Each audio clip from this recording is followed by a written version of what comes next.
Écoutez, dans un premier temps, je vais vous laisser la même chose, vous présenter vite fait votre parcours, votre start-up, ce qu'elle fait aujourd'hui, pour que le public en sache un peu plus sur vous. Qui commence, comme vous voulez. Bonsoir à tous, moi je m'appelle Arnaud de Cazenove, j'ai 32 ans. J'ai cofondé la société Carlili, qui est un service pour se faire livrer une voiture de location à domicile, enfin un véhicule de location à domicile, des voitures, des utilitaires, des scooters. Société qui existe depuis 2 ans. Moi j'ai un parcours académique plutôt assez classique assez classique. J'ai fait une fac de droit et j'ai fait une école de commerce à l'EDEC. J'étais un petit peu dans ces locaux ici quelques mois.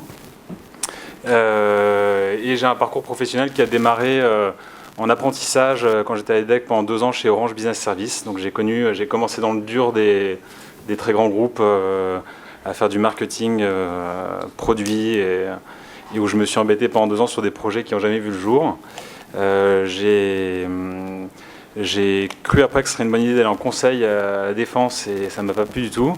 Et donc là, j'ai voulu prendre un virage assez différent et j'ai réfléchi à une création de boîte. J'avais créé une petite boîte pendant mes années universitaires, mais qui était plus une petite expérience entre copains, qui a pas fait grand-chose. Et donc j'ai, après cette expérience grand groupe, travaillé dans une start-up qui faisait de la livraison de repas le midi en entreprise à vélo. Et en même temps, j'ai travaillé sur un projet de création de boîte, quelque chose qui ressemble un peu à ce qui est devenu Stuart aujourd'hui, un peu avant que les auto-entrepreneurs existent et que des nouveaux modèles économiques émergent. Et boîte que j'ai pas lancée. Et puis je t'ai fauché. Et à ce moment-là, je m'intéressais beaucoup à des problématiques. Donc d'une part de création d'entreprise, j'avais fait un master en entrepreneuriat. J'avais déjà ça qui me trottait pas mal dans la tête. Donc,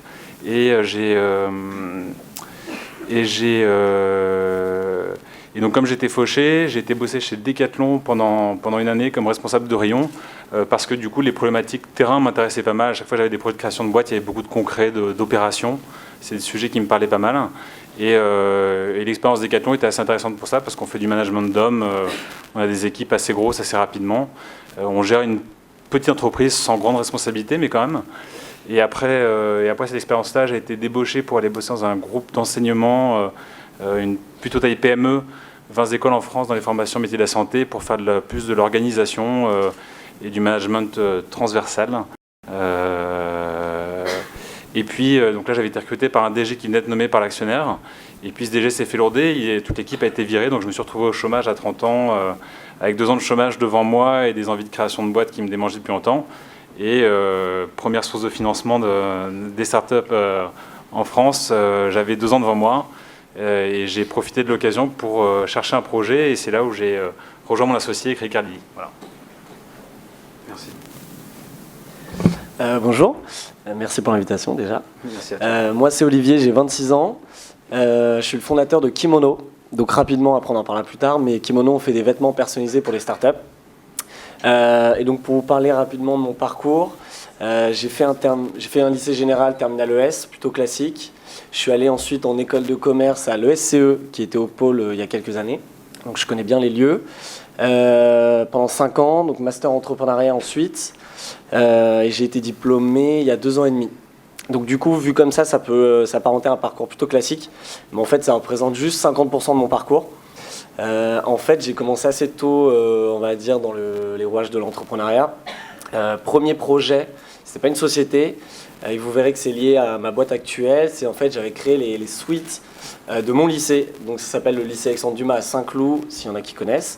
J'avais fait les suites du lycée, donc c'était la mode des hoodies. Je les avais fait au nom du lycée un peu à l'américaine. Et en fait, je l'avais fait parce que j'avais du temps, j'avais envie de me faire un peu d'argent, mais j'avais aucune idée où ça allait m'amener.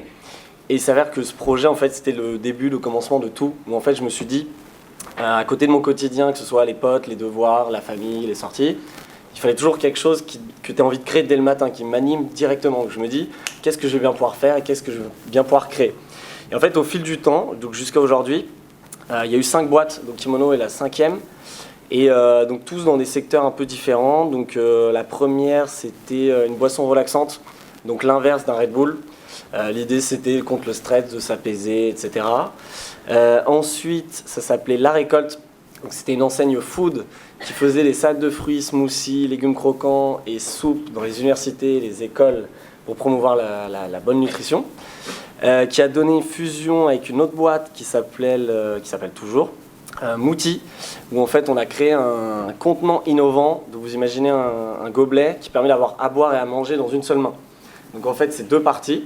Première partie on met de liquide, ensuite on vient clipser une deuxième partie avec des petits compartiments et c'est là où on peut mettre les aliments. Il y a un petit trou où on met la paille, ça me permet d'avoir à boire et à manger. Un peu innovant, made in France. Et on a créé une enseigne food là-dedans. Ensuite, il y a eu une agence d'événementiel, toujours dans le secteur du bien-être, à vrai dire, qui en fait, on a organisé les premières fêtes matinales. Donc l'idée, c'était d'avoir des breakfast parties, mais healthy, donc yoga, petit-déj. L'idée, c'était d'avoir une expérience sociale avant de commencer sa journée. Et du coup, ça a donné jusqu'à aujourd'hui Kimono.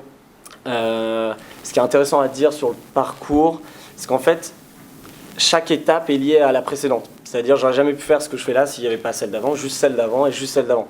Parce qu'en fait, chaque opportunité, parce qu'au final, c'est des opportunités, t'apporte des rencontres, des expériences, des nouvelles réflexions, et c'est ce qui t'amène justement à ce futur projet. Je suis persuadé que Kimono m'amènera ailleurs, parce que j'aurai rencontré un tel ou une opportunité. Et en fait, ce qui est intéressant, c'est de se dire, toujours voir comme une expérience plutôt que de se dire, ça y est, c'est le projet de ma vie, et on se met toute une pression. Se dire, on y va. Dans tous les cas, ça nous amènera ailleurs. Et l'idée, c'est que ce soit positif. Donc voilà pour la petite présentation. Merci. Olivier est un serial entrepreneur. Moi, j'ai rien fait de tout ça à côté. Moi, je suis un ancien du pôle, j'ai fait l'EMLV. Donc je m'appelle Louis et merci beaucoup aussi. C'est cool de voir cette salle remplie pour l'entrepreneuriat. Moi, j'aime bien intervenir et encore plus quand c'est des étudiants parce que les questions sont toujours meilleures que quand c'est devant des entreprises en général. Moi, du coup, j'ai fait l'EMLV, j'ai été diplômé, ça va faire 4 ans l'été prochain. Voilà, et donc du coup, j'ai rien fait de tout ça. Ma première expérience entrepreneuriale, ça a été le BDE d'ici qu'on a gagné, et j'étais responsable soirée. Et mine de rien, non mais j'insiste parce que les associations, c'est top. Nous, on pose beaucoup de questions sur les associations. À l'époque, les soirées ici, c'était un gros budget, c'était quasiment 6 chiffres. Voilà, on faisait des belles soirées toute l'année. Ouais, info, scoop. Et du coup, voilà, j'ai fait un stage chez Nina Ricci, qui était mon stage, pas de fin d'études, mais celui en 4e année. À l'époque, il y en avait un. Et j'ai mis 6 mois pour ouvrir un compte Instagram. Alors, soit c'était très long comme process, donc c'est le groupe Push, ou alors j'étais vraiment très très mauvais. Mais en tout cas, ça m'a donné envie de construire ma boîte pour ça. Et j'ai cofondé Merci Indeed avec Roland, donc je ne sais pas si vous connaissez, mais ça c'est notre hero product. Alors qu'est-ce que c'est Merci Indeed? On est parti d'un constat hyper simple, c'était que dans le sac à main des filles, leur gel était antibactérien était vraiment moche, pas sexy du tout, et nous on a essayé de réenchanter ce produit sur tous les aspects. On a changé tout ce qui était mauvais dans la formule, on a enlevé le tricolzan, trocolzan, tous les perturbateurs endocriniens. On a mis des parfums, on a mis des émollients pour hydrater. Donc voilà, une idée qui est peut-être simple, mais qu'on a hyper bien exécutée. On en parlera plus tard. Et voilà, pour vous donner un ordre d'idée, aujourd'hui, on est 27 dans la boîte et on se développe un peu partout à l'international et on a plein de produits différents aujourd'hui. Juste, j'aime bien, qui connaît Merci Andy? Ok, un petit tiers, je dirais. On a du taf encore. Ok, merci. Lorsque vous avez lancé chacun votre tour, et toi peut-être plus souvent votre entreprise, votre start-up, quelle a été votre référence pour avancer est-ce que vous avez une référence pour dire on va faire comme eux, ou du moins on va essayer et on va se développer sur ce modèle-là?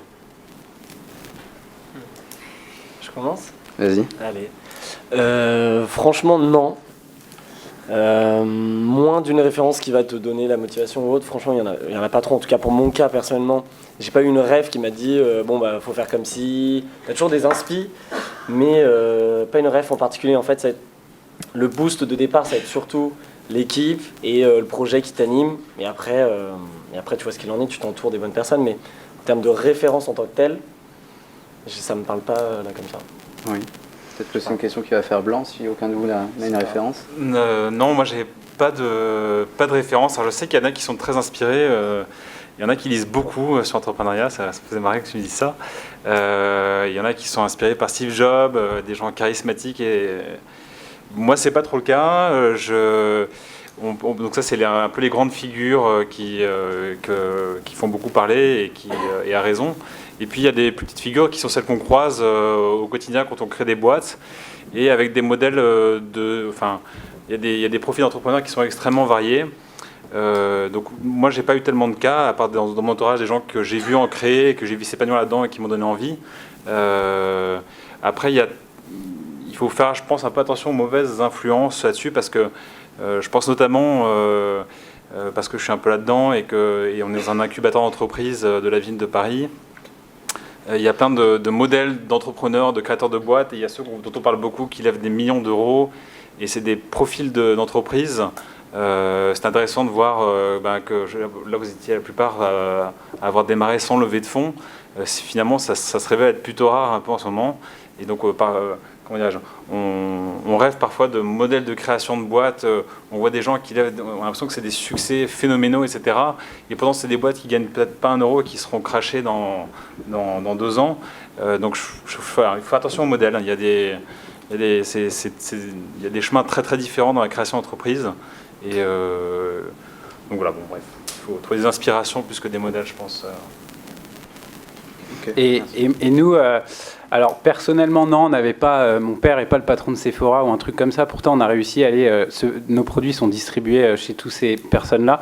Donc, on n'avait pas du tout de pied dans la cosmétique. Par contre, on a des boîtes qui nous ont inspirés, qui nous ont montré que l'entrepreneuriat était possible, et surtout dans le produit, parce que la France est très bonne en service, mais elle était un peu moins bonne en produit. Et l'exemple qui est dans tous les bouquins de marketing aujourd'hui, qui est un peu has-been, mais c'est Michel Augustin. Et c'est quand même une boîte, moi, que je trouvais exceptionnelle, parce que quand on est entrepreneur, et ça c'est un peu le défaut des écoles de commerce, on parle souvent de l'idée, mais l'idée c'est en réalité, et je pense qu'on peut être tous ensemble autour de cette table, on dirait la même chose, c'est pas ça qui compte, c'est hyper important d'avoir une bonne idée, c'est clair, mais ce qui va compter c'est surtout l'exécution. Et une boîte comme Michel Augustin ou Innocent à l'époque, que j'ai eu la chance de rencontrer le fondateur en Angleterre d'Innocent, c'est hallucinant, le mec il fait juste des smoothies, mais il a fait une boîte qui fait 150 millions d'euros en moins de 10 ans. Face à des Tropicana, à des boîtes qui sont énormissimes, de Procter et Unilever. Et parce qu'ils exécutaient mieux que tout le monde, et Michel Augustin, c'est un peu avec des plus et des moins dans tout ce qu'ils font. Mais voilà, donc nous, c'est des gens comme ça qui nous ont inspirés, pas que dans notre marketing, on dirait parfois quand on va sur Facebook et qu'on regarde nos blagues, mais ça peut être aussi par la manière de faire, de recruter, de vendre, de faire une démarche commerciale, et voilà. Merci. Je reprends un petit peu le début de parcours pour certains d'entre vous. Il me semble, si je ne me trompe pas, que tu as commencé aussi à faire des pulls pour l'incubateur de famille. Si je ne me trompe pas, ce que j'avais lu. Quand Bonne question. Non. Mais je peux t'expliquer si tu veux. Vas-y, avec plaisir. En gros, pour la petite histoire, du coup, ce qui est intéressant, c'est que la boucle est bouclée en fait maintenant. Parce qu'en fait, du coup, premier projet, c'était justement, j'avais fait des pulls de mon lycée. Et j'avais fait mon stage de première année dans une boîte qui faisait ça pour les écoles et universités, qui s'appelait à l'époque Casual Campus. Et en fait, du coup, c'est lié à ce qu'on fait actuellement. Mais du coup, t'as quel rapport avec... Il m'avait semblé d'avoir lu un article sur toi, ouais, où tu avais lancé justement, apparemment par rapport au pull aux startups, tu t'es rapproché de ouais, exact. famille. Ok, j'ai compris. En fait, pour la petite histoire, ce qui est marrant, c'est que du coup, comment Kimono est né, je quittais ma dernière boîte, justement, t'en parlais tout à l'heure, par rapport, j'avais plus le fit humain. J'ai toujours fait ça pour kiffer avant tout. Si j'ai plus le fit humain, malgré que la situation financière va bien ou la boîte va bien, ça m'intéresse plus. Et du coup, à ce moment-là, j'ai décidé de le quitter. Et à partir de ce moment-là, donc c'était il y a 1 an, tout pile, je m'étais posé la question, bon, qu'est-ce que je fais maintenant ?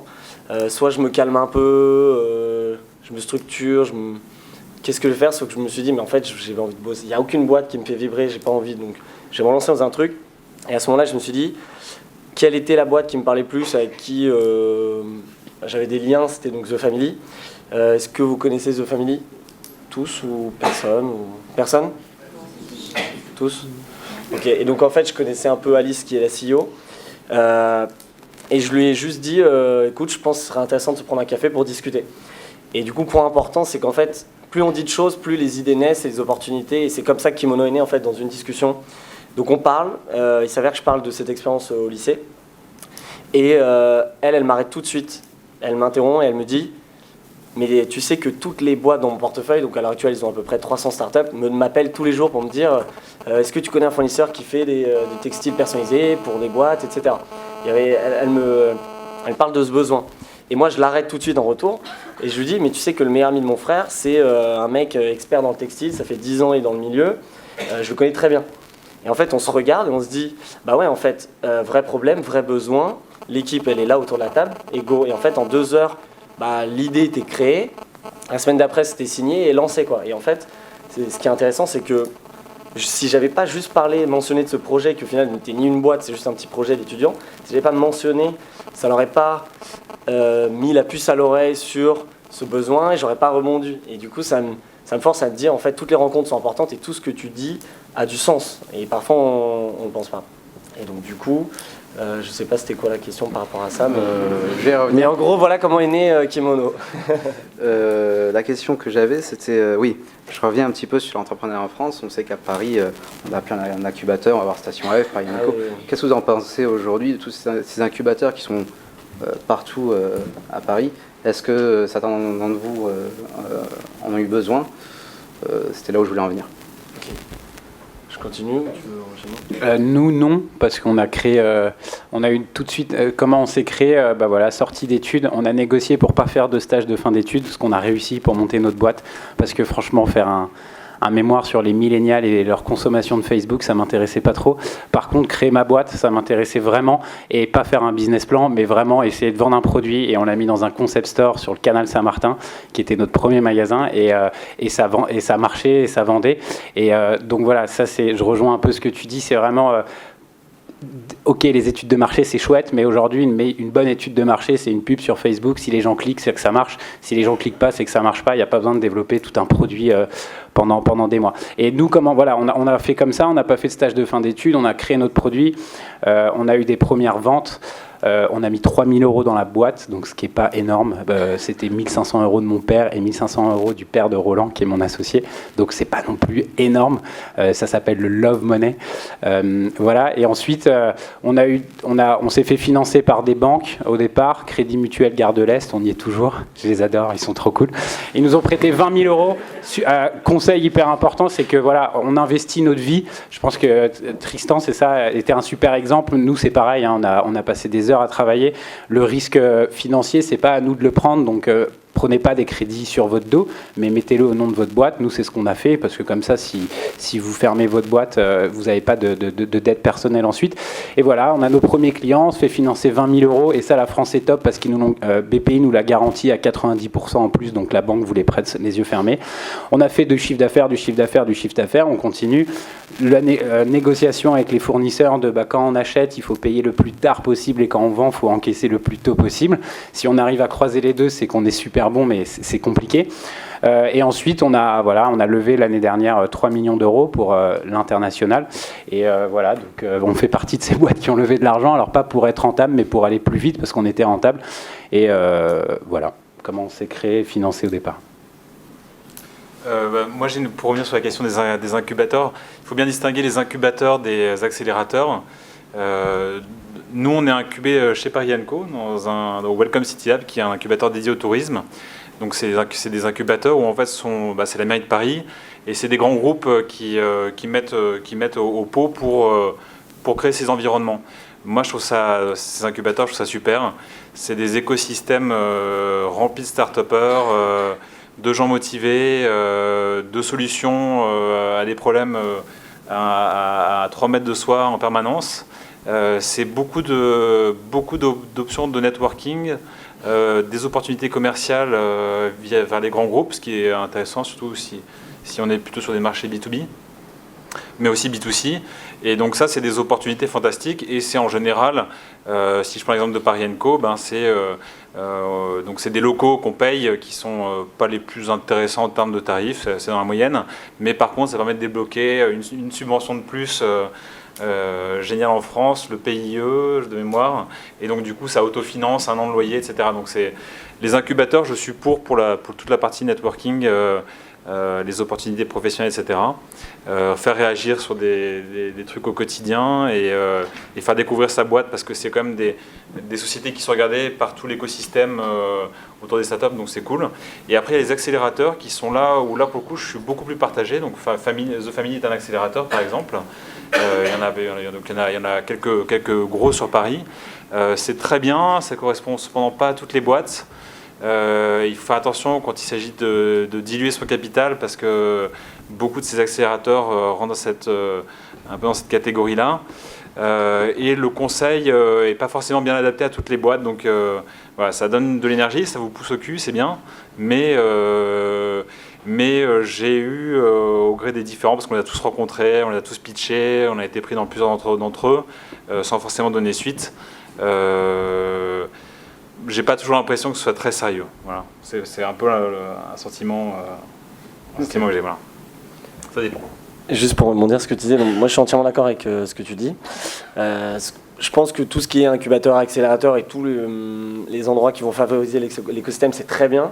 Il y en a de plus en plus. Maintenant, en fait, ce qui est important de savoir, donc nous personnellement, enfin moi en tout cas, j'en ai jamais eu besoin avant. Donc là maintenant, il s'avère que je suis associé avec The Family, donc du coup, sûr qu'on a un bon moyen d'accélérer, mais ça fait pas tout. Ce qui est important de préciser, c'est que souvent, il y a beaucoup de projets qui vont directement vers les incubateurs, directement vers les accélérateurs, parce qu'ils vont penser que ça va être leur levier de succès. Alors qu'en fait, c'est juste un support. Il y en a qui l'utilisent très bien, il y en a qui en ont besoin, d'autres moins.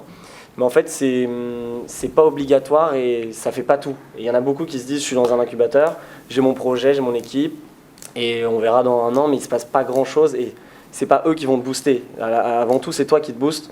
Et du coup, donc c'est très bien, ça favorise l'écosystème, ça force du coup des meet-ups, des conférences, des rencontres. Donc c'est top, on ne peut que encourager ça.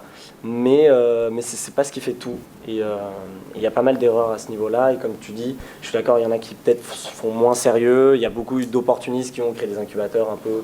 Voilà, donc il faut faire la part des choses, mais dans tous les cas, ça part d'un bon sens. Je dis surtout que c'est quand on a déjà une expérience professionnelle, potentiellement de création de boîte déjà, c'est moins utile. Ce qui est peut-être pour ça que j'ai pas ressenti le besoin, moi particulièrement, d'aller me tourner vers eux. Mais par contre, c'est vrai que quand on démarre une activité, qu'on n'y connaît rien à l'entrepreneuriat, c'est le démarrage. Ces écosystèmes, pouvoir toquer à la porte d'un autre entrepreneur à côté pour lui poser une question, comment tu gères ta paye, comment tu gères je sais pas quoi, au fait, t'as entendu parler de cette subvention, comment ça marche. C'est des trucs qui sont hyper précieux et ces accélérateurs vont vous apporter des compétences qu'on n'a pas forcément quand on est créateur. Si je sais pas, on est ingénieur et qu'on sait pas ce que c'est que de démarcher un client, ça peut être utile. Et réciproquement, et c'est des lieux qui vont aussi agréger des compétences le jour où un type comme moi a besoin d'un dev. Comment est-ce que je m'y prends pour trouver un dev alors que j'ai pas du tout le réseau autour de moi étudiant qui le favorisait. Donc ça peut être autant de solutions potentielles. Donc vraiment, lorsque tu as parlé Nico, lorsque tu as besoin d'un développeur, ce qui est bien, c'est qu'à la porte d'à côté, tu frappes et tu sais qu'il a un développeur, il va pouvoir te filer le contact. Ouais, voilà, c'est du réseau et je rejoins tout à fait ce que tu disais. Il faut parler le plus possible quand on crée une boîte pour développer ça, quoi. C'est très précieux. Ok, je vais reposer une question qu'on avait posée tout à l'heure. Vos associés, les personnes qui ont travaillé avec vous, comment vous les avez rencontrés ? Moi en soirée, un peu cliché, et voilà. En soirée, on était potes. Après, il a rejoint le BDE. Roland, il s'occupe vraiment de la partie logistique, supply, toutes les opérations de la boîte. Moi, je suis plus sur le market et la partie sales. Et c'est lui qui est resté jusqu'à 7h du mat pour faire la caisse. On était à l'euro près sur le compte en fin d'année, donc ça marchait bien. Et voilà, après, le challenge, nous, c'est de recruter les bonnes personnes. C'est compliqué et ça c'est hyper important. On a des personnes qui sont super heureuses dans notre boîte, on en a d'autres qui n'ont pas fité. La culture, là je rejoins aussi, c'est avec les associés mais c'est aussi avec ses salariés. Il y a des gens qui ont des CV incroyables, qui ont des compétences extraordinaires, qui ont fait les meilleures écoles, ils ont bossé chez Google partout. Par contre, ça ne fit pas avec la culture, merci Andy. Et ça, si on n'a pas la culture dans une petite boîte et si vous rejoignez des startups, c'est hyper important que demander à rencontrer le fondateur, demander à rester 1 heure à la pause déjeuner pour voir l'ambiance, parce que nous, il y a des personnes avec qui ça n'a pas du tout fité. Et voilà. Ok, alors pour la rencontre des associés, Donc moi j'en ai eu pas mal et j'ai eu tous les prototypes, enfin tous les exemples. Donc le premier, naturellement, ça s'est fait avec un de mes meilleurs amis d'enfance. Pour moi c'était une erreur. Alors c'est toujours mon meilleur ami, mais ça a été une erreur de faire ça. On a souvent tendance à se tourner vers son meilleur ami ou autre parce que généralement c'est là où on partage les mêmes intérêts et on discute plus, donc du coup les idées peuvent naître d'ici. Donc meilleur ami, ensuite un autre meilleur ami d'école qui lui du coup pour le coup, ça m'a détrompé, enfin ça m'a fait dire que j'avais tort sur le fait de meilleur ami, il n'y a pas vraiment de vraies règles. Aujourd'hui je sais que lui, c'est avec la personne avec qui j'ai fait l'enseigne Food, sera mon associé de vie. Donc aujourd'hui chacun a fait son chemin, mais je sais que nous on va recréer des choses ensemble et le fit est tellement énorme d'un point de vue perso et pro que lui naturellement il va se passer des choses et ça tu le sais. Je le sais dès le début, mais tu le sais aussi surtout à la fin de l'aventure. Et donc un très bon pote aussi. Et aussi, donc, ce qui pourrait être intéressant de parler, c'est que du coup, je me suis associé avec quelqu'un que je ne connaissais pas du tout, beaucoup plus âgé, il avait 45 ans. Donc je ne remets pas du tout l'âge en question, parce que je pense, encore une fois, il n'y a pas de règle. Mais pour le coup, le fit humain, il n'était pas là. Et on avait les compétences, donc on aurait pu dire sur le papier, c'était très beau, il y avait l'expérience et d'un côté le dynamisme. Et en fait, il s'avère que ça fitait pas. Il y avait plus de passion en fait. Si tu te lèves et tu te dis j'ai une boule au ventre rien qu'en le voyant, ça marche plus. Et c'est pour ça que je rebondis sur le fait qu'en fait la clé de tout projet, c'est la team avant tout. Mais franchement, par exemple, quand je vous dis avec mon associé de vie, je sais que si demain on veut vendre des chaises, je sais qu'on sera les meilleurs vendeurs de chaises, tu vois. Mais c'est l'associé qui fait tout. Donc du coup, la rencontre, en vrai, ça part toujours de discussions, d'échanges, de partager. En fait, moi, je me suis toujours intéressé à tout. Et en fait, souvent, des personnes vont se dire, par exemple, aller à une soirée où tu connais personne. C'est chiant parce que tu sais pas à qui tu vas parler, mais au final, c'est là où tu vas rencontrer un tel qui un jour, peut-être dans 1 an, te présentera un tel. Et toutes ces opportunités te font rencontrer des gens. Il s'avère que parfois c'est tes potes, parfois non. Et ça se fait assez naturellement en fait. Je pense qu'il ne faut pas chercher son associé.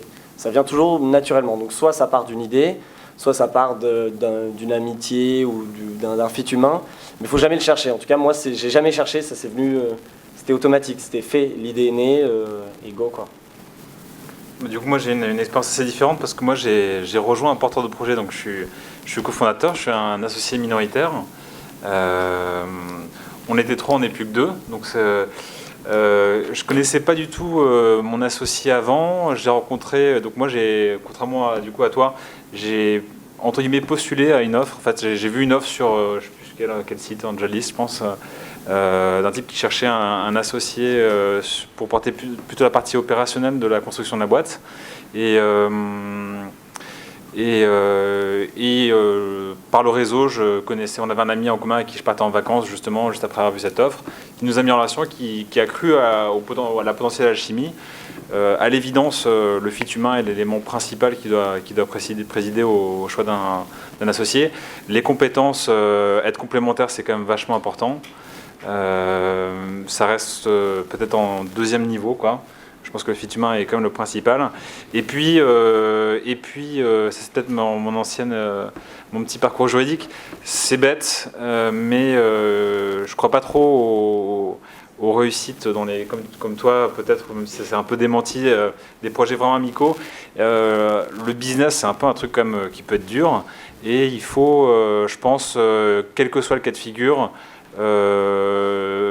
lâcher sa Clio dans un avocat pour que les choses soient bien bornées sur un pacte d'associés. C'est tôt ou tard la paix des familles. Et quand quelque chose a été bien vu, tous les problèmes potentiels qu'on n'imagine pas qu'un pacte d'associés permet de soulever un moment à un autre, ça permet aussi d'envisager ces problèmes-là, de les mettre sur la table, de réagir, de discuter dessus et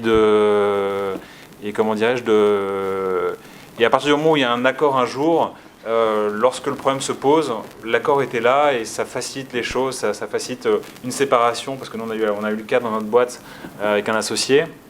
Voilà, au moins les choses sont carrées et c'est pas plus malin. Voilà. Et après, alors moi je suis dans un cas de figure qui est assez intéressant, je pense que ça vaut le coup de le partager. et je pense que je reproduirai ça si demain je crée une nouvelle boîte et où je suis pour le coup le porteur principal initial du projet. Mon associé, nous on a créé une boîte avec 70 000 euros. Il fallait un peu d'argent pour démarrer. C'est pas plus mal d'avoir un peu de cash quand même au départ. Donc ça, on avait un peu chacun des sous dans notre poche. C'est pas plus mal au moment de s'associer, de demander à son associé potentiel s'il est prêt à mettre de l'argent. Ça peut paraître un peu une vision un peu triste, un peu désenchantée.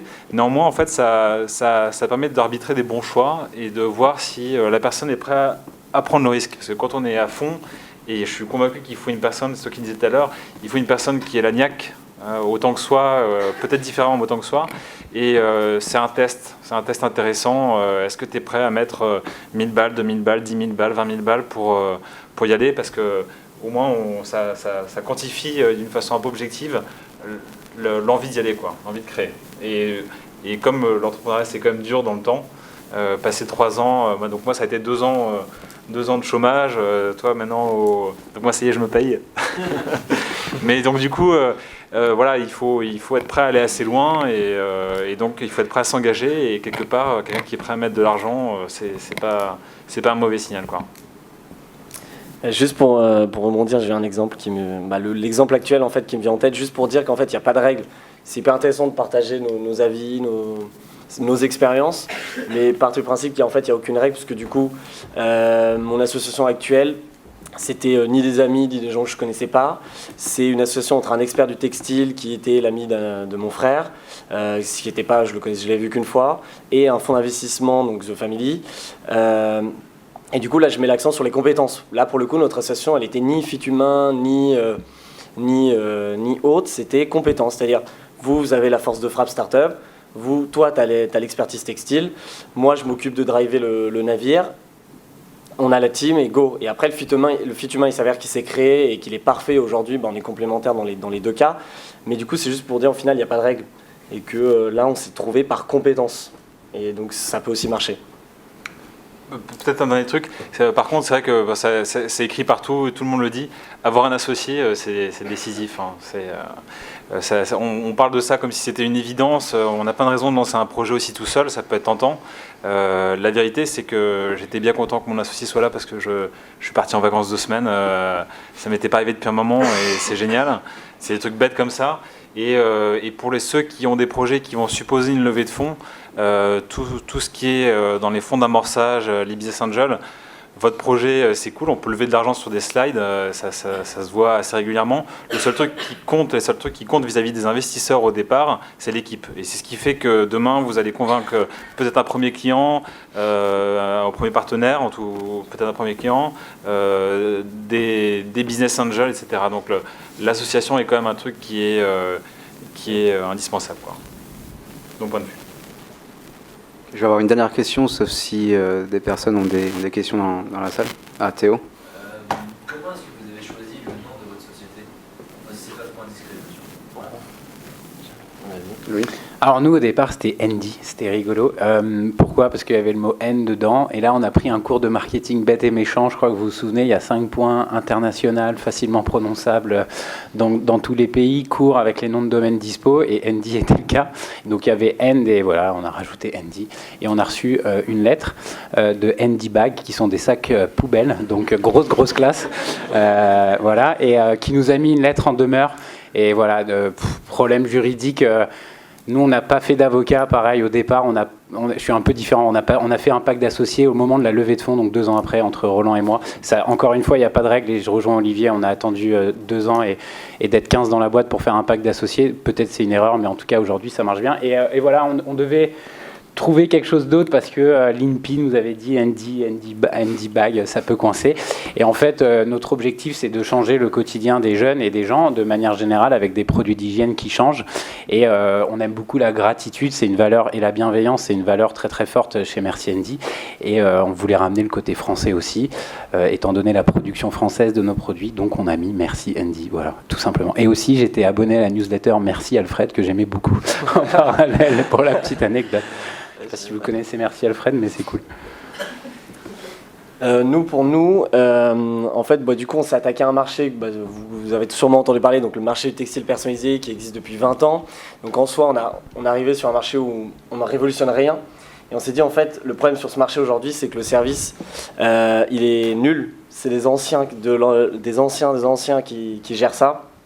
Et on s'est dit, qui est bon dans le service, qui sont connus pour le bon des services, donc c'est les Japonais, qui sont hyper rigoureux. Donc on s'est dit, prenons une inspiration japonaise, d'autant plus qu'on est sur du textile et que niveau mode, ils sont assez bons. Du coup, on s'est dit, donc on a un peu cherché dans tout ce qui est les dieux japonais, inspiration japonaise, ce qui pouvait faire un peu, ce qui pouvait mettre en avant les valeurs de la boîte.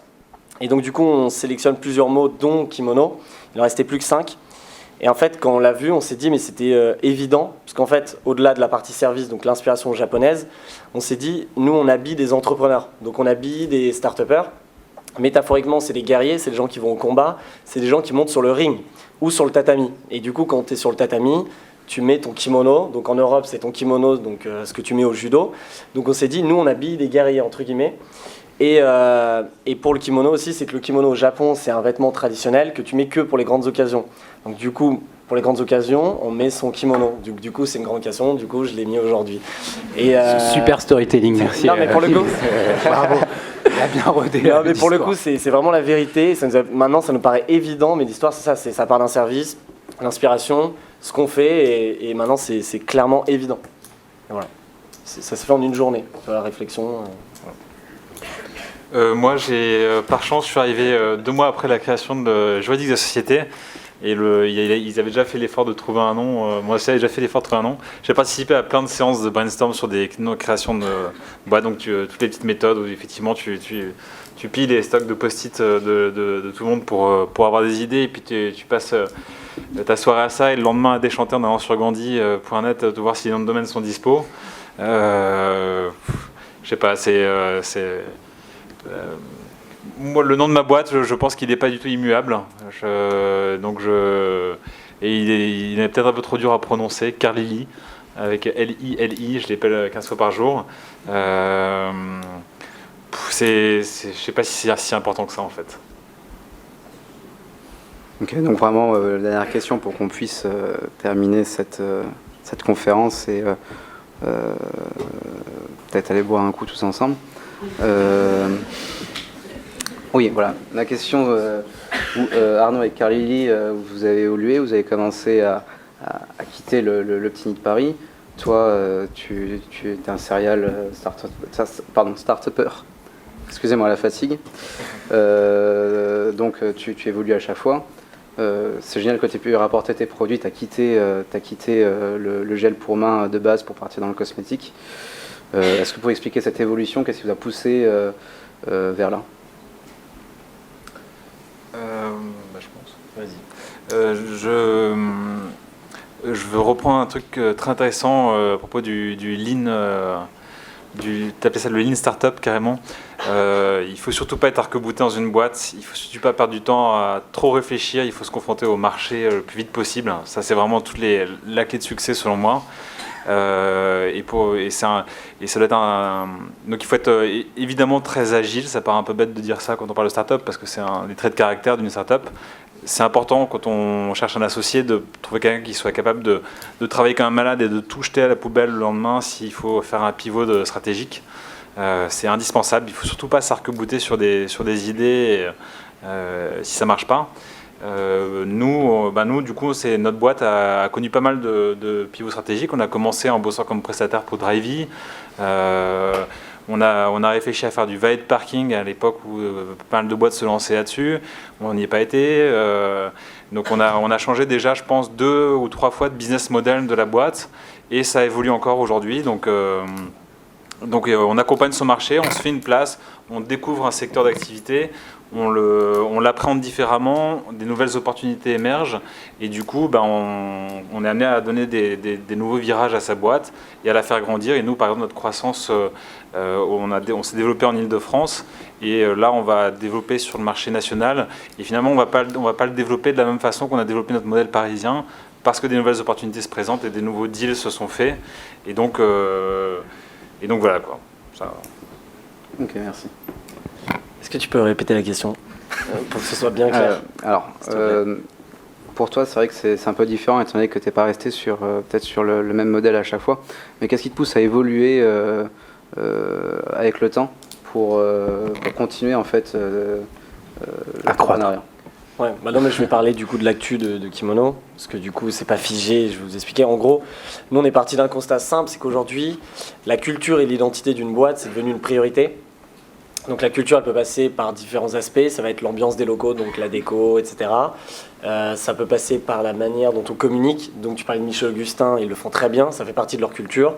Et ça passe aussi par la représentation, donc l'identité, et donc ça passe par le textile. Donc nous aujourd'hui, en fait, on se positionne comme des culture designers.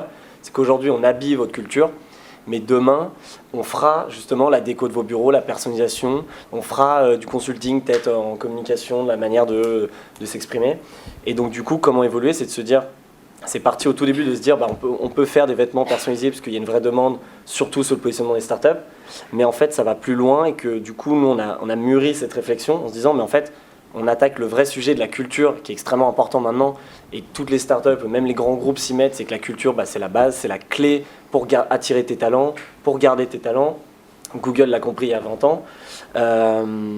Et donc du coup, c'est comme ça qu'on avance au fil du moment. Et donc nous, je sais que 2018, on veut commencer à mettre un pied dans la partie justement aménagement de bureaux personnalisé. Voilà, et la vision, elle est assez large. Et c'est au fil de ces réflexions, des premières actions qui t'amènent sur un chemin et un autre chemin. Et c'est comme ça que tu avances et tu continues à croître, quoi. Et c'est sympa d'évoluer, de changer d'idée. Et du coup, chez Merci Andy, c'est deux choses qui nous motivent. Enfin, la première, c'est l'envie et le flair. Si on n'aime pas le produit, nous, les gens qui n'aiment pas nos produits, on les recrute pas parce que ça ne marchera jamais. Mais vraiment, les gens qui vous disent « moi, je peux vendre n'importe quoi », je considère que c'est faux et ce seront des mauvais vendeurs. Et le flair aussi, c'est hyper important parce que nous, le marché du gel antibactérien était en décroissance, moins 5% en 2016 versus 2015. Et nous, on a augmenté le marché. Donc, les études de marché Xerfi, c'est cool, mais on peut faire les choses différemment. Et le deuxième point, c'est les opportunités. Merci Andy est une boîte hyper opportuniste. Ça veut dire quoi? Ça veut dire que voilà, aujourd'hui, nous, Sephora, c'est un partenaire. Il nous a lancé dans 17 pays d'Europe. Il a des magasins en Russie, on s'est lancé en Russie. On bosse avec eux un plan pour les US l'année prochaine. Voilà, c'est le cas. Il faut être hyper opportuniste dans les clients qu'on a déjà, les produits. Nous, on fait un post Instagram, on dit est-ce que vous préférez qu'on fasse du shampoing sec ou des crèmes pour les mains? Bon, bah, on a 95% de réponses pour le shampoing sec. On va faire notre étude de marché, elle est toute faite. Donc voilà, quand on est entrepreneur, il faut être hyper opportuniste et c'est pour ça qu'il faut parler de son idée et de ce qu'on va faire. Parce que c'est comme ça que les opportunités viennent et il ne faut pas tout garder pour soi. Voilà. Écoutez, merci à vous. Je ne sais pas s'il reste des questions dans le public. Jonathan? Il y a une question pour Louis. J'ai vu sur... Tu filmes? Ouais. Sur tes réseaux, vous avez bossé pour Disney. Ouais. Partie d'un contact que vous avez eu sur LinkedIn. Ouais, exactement.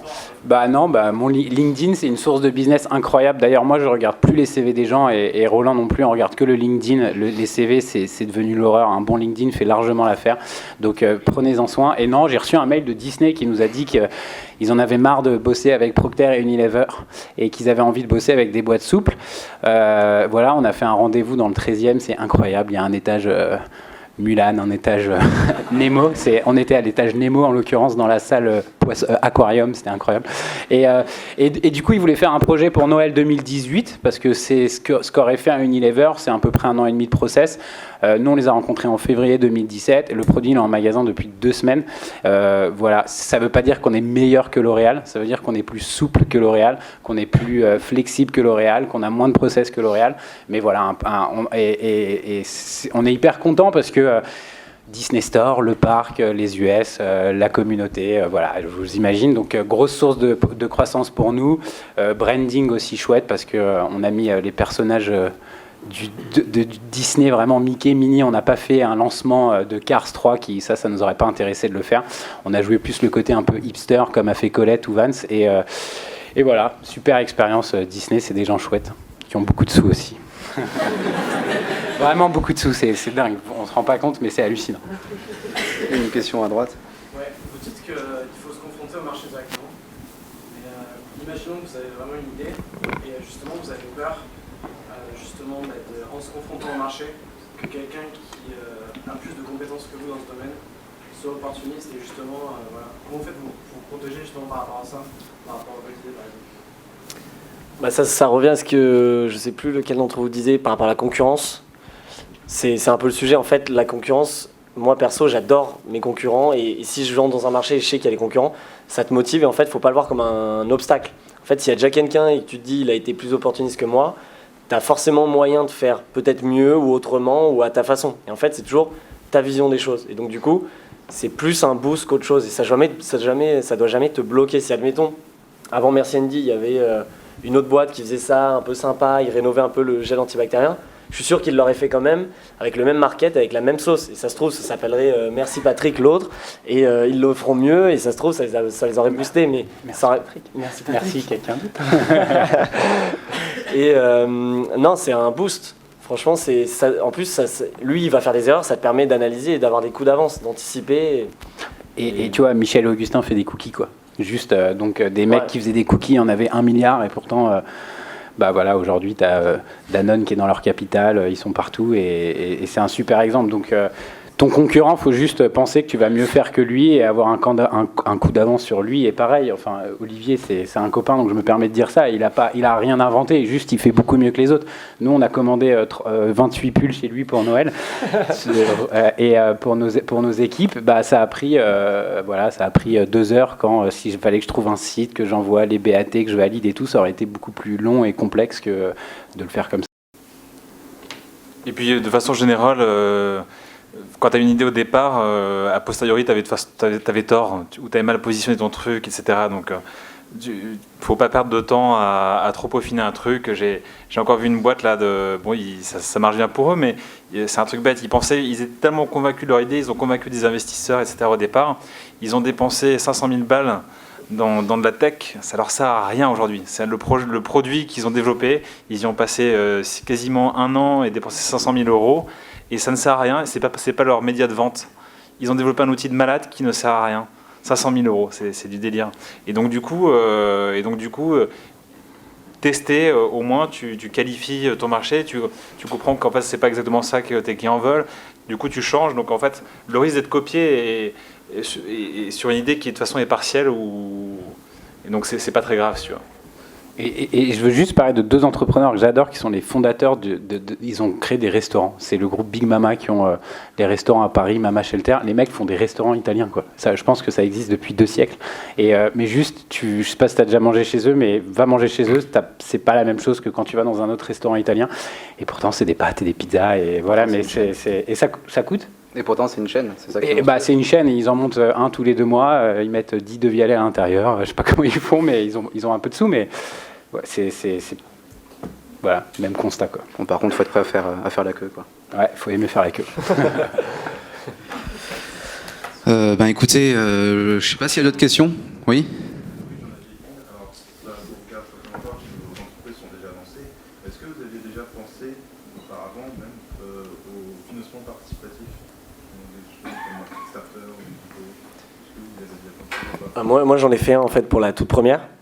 Donc on a lancé une boisson relaxante, donc là prendre le contre-pied d'un Red Bull, on n'y connaissait rien du tout, et du coup pour financer une boisson, pour le coup il faut de l'investissement, il faut la créer et il faut la financer, et du coup on a fait du crowdfunding sur My Major Company. À l'époque c'était assez tendance, maintenant je décommanderai, après ça dépend encore des projets. On a réussi à lever 20 000 euros, ce qui nous a permis de financer la création de la boisson, la recette, et de la lancer un petit peu. Sauf que nous, ça nous a très vite montré qu'en fait, pour lancer une boisson, tu fais face à tous les gros de l'industrie et qu'il faut beaucoup d'argent, marketing, etc. Mais en tout cas, nous, on avait utilisé ce levier, et je suis sûr qu'il y en a qui l'ont très bien utilisé et que ça marche. Maintenant, je pense un peu moins, parce que du coup, on a tous déjà financé beaucoup, on a toujours eu nos potes qui ont lancé ce projet. Donc je pense que c'est moins actuel, mais nous, perso, on l'a fait, ouais. Et ça a marché, ça nous a permis d'avoir un proto, de lancer le produit, et non, pour le coup, c'était cool. Je sais pas si... Non, moi, je connais bien My Major, j'ai un copain qui bosse chez eux et qui est directeur marketing maintenant. Et si tu veux faire de la com, oui, mais si tu as vraiment besoin d'argent, ça va durer 6 mois, il va falloir que tu travailles beaucoup, faire beaucoup de PR dessus. Donc si tu as vraiment besoin de 20 000 euros, va voir le Crédit Mutuel Gare de l'Est. Ils te prêteront plus rapidement sur un projet qui est un peu solide, qui a un maille major. Par contre, à l'époque, le slip français a fait un slip qui sent bon avec des particules. Voilà, il a fait une vidéo qui a fait 2,5 millions de vues grâce à un maille major qui était hyper bien fait. Donc voilà. Ouais, c'est que de la com. Nous, c'est vraiment que de la com. Tu vois, nous, les gens pensaient que la boisson, elle marchait, on n'avait rien du tout. Et c'est juste de la com, et ça nous a permis d'être connus, et quand on la lance, bah, c'était prêt, quoi. Mais pour le coup, c'est sûr que les 20 000 €, tu peux les trouver ailleurs, surtout maintenant. Excusez-moi. Une boisson. Merci pour ces questions en tout cas. Merci à tous d'être venus ce soir. Merci à vous 6 d'avoir participé, d'avoir accepté l'invitation et de m'avoir supporté ces derniers mois avec les mails. J'aimerais remercier aussi l'équipe de Vinci Junior qui m'a beaucoup aidé pour cette conférence. En sortant, n'hésitez pas, j'ai forcé le trésorier à acheter des viennoiseries. Je vais me faire allumer si jamais il n'y a pas un peu de consommation. Et je vous propose de nous retrouver à l'Aubrac qui est juste en dessous. Si jamais vous êtes tenté autant par un soft que par une pinte. Bonne soirée à tous.